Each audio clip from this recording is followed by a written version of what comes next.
दोस्तों, जैसे कि आप लोगों को पता है कि बहुत सारे देश कोरोना वायरस के वैक्सीन बनाने के लिए अभी पूरी तरीके से कोशिश कर रहे हैं। इसमें हमारा देश इंडिया भी शामिल है।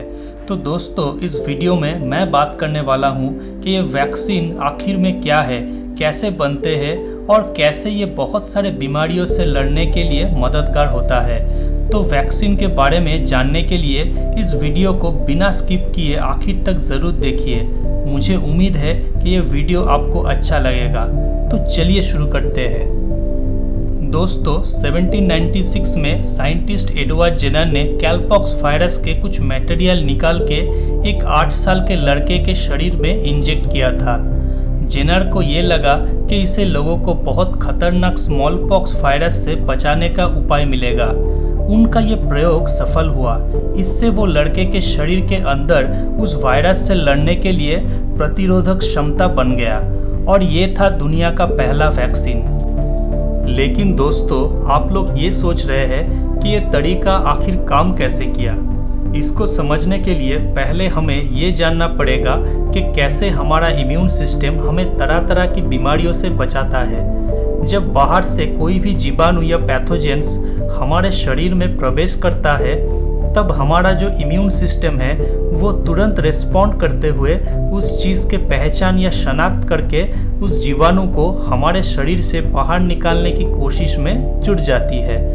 दोस्तों, हमारे शरीर में ये बैक्टीरिया या वायरस के खिलाफ लड़ने के लिए जो डिफेंस सिस्टम है उसका कई सारे लेयर्स या स्तर होते हैं। इसमें से पहला या फर्स्ट लाइन ऑफ डिफेंस है इम्यून रिस्पॉन्स।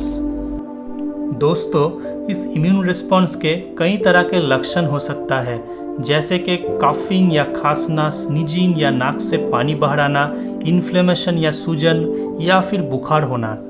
ये सब चीज़ें बैक्टीरिया को हमारे शरीर से निकाल बाहर करने में मदद करता है। इसके बाद हमारे शरीर के अंदर second line of defence activate हो जाता है, जिसे कहते हैं एडेप्टिव इम्यूनिटी। हमारे शरीर में कुछ खास सेल्स होते हैं, जैसे कि बी सेल्स और टी सेल्स, और ये सब सेल्स एकजुट हो जाता है इस माइक्रोब्स के खिलाफ लड़ने के लिए। इसके साथ साथ ये सब सेल्स इन माइक्रोब्स के बारे में सारे इंफॉर्मेशन रिकॉर्ड भी करता है। अगर फिर से वो सेम माइक्रोब्स या जीवाणु हमारे शरीर में अटैक करता है, तो ये एडेप्टिव इम्यून सिस्टम उसका शनाख्त करके उसे हमारे बॉडी से निकाल बाहर करता है। लेकिन ये जो प्रोसेस है इसमें कुछ रिस्क भी इन्वॉल्व रहते हैं। हमारा शरीर इस पैथोजेंस या जीवाणु से कैसे लड़ना है और ये डिफेंस सिस्टम को कैसे बनाया जाए, ये सीखने में कुछ समय लगाता है।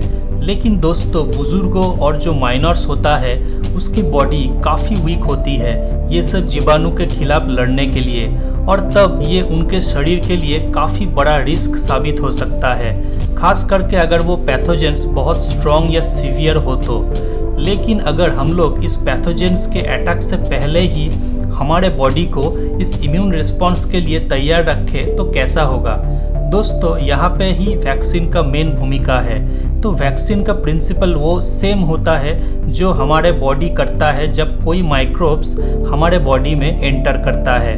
जी हाँ दोस्तों, आपने सही गेस किया। हमारे शरीर का सेकेंड लाइन ऑफ डिफेंस यानी कि जो एडेप्टिव इम्यून सिस्टम है उसे काम पे लगाना। लेकिन दोस्तों, मेन डिफरेंस ये है कि यहाँ पे हमारे शरीर उस खतरनाक माइक्रोब से पूरी तरह से एक्सपोज्ड नहीं होता है।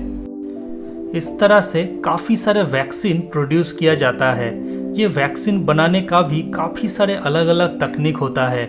उसके ऊपर डिपेंड करके वैक्सीन्स भी काफ़ी तरह के होते हैं, जैसे कि लाइव एटीन्यूएटेड वैक्सीन नाम के एक प्रकार वैक्सीन के टाइप होता है जो कि उस पैथोजेंस या जीवाणु से ही बनाया जाता है, लेकिन ऑफ कोर्स वो पैथोजेंस काफ़ी वीक होता है। दूसरा टाइप ऑफ वैक्सीन है इनएक्टिव वैक्सीन, जहाँ पे इनएक्टिव या डेड पैथोजेंस यूज़ किया जाता है।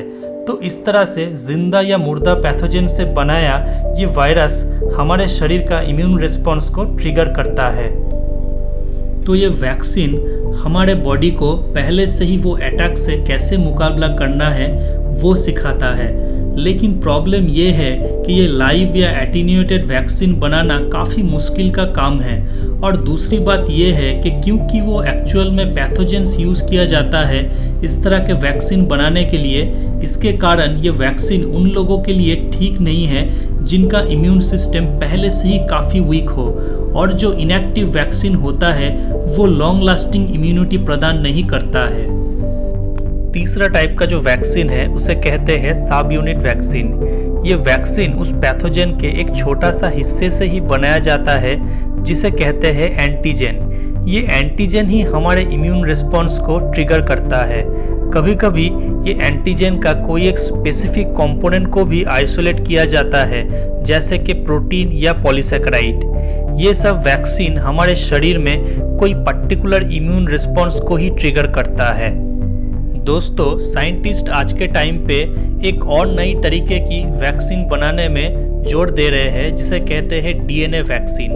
इस प्रोसीड्यूर में साइंटिस्ट वो स्पेसिफिक डीएनए को आइसोलेट करता है जो कि उस स्पेसिफिक एंटीजन को बनाने के लिए इंस्ट्रक्शन देता है।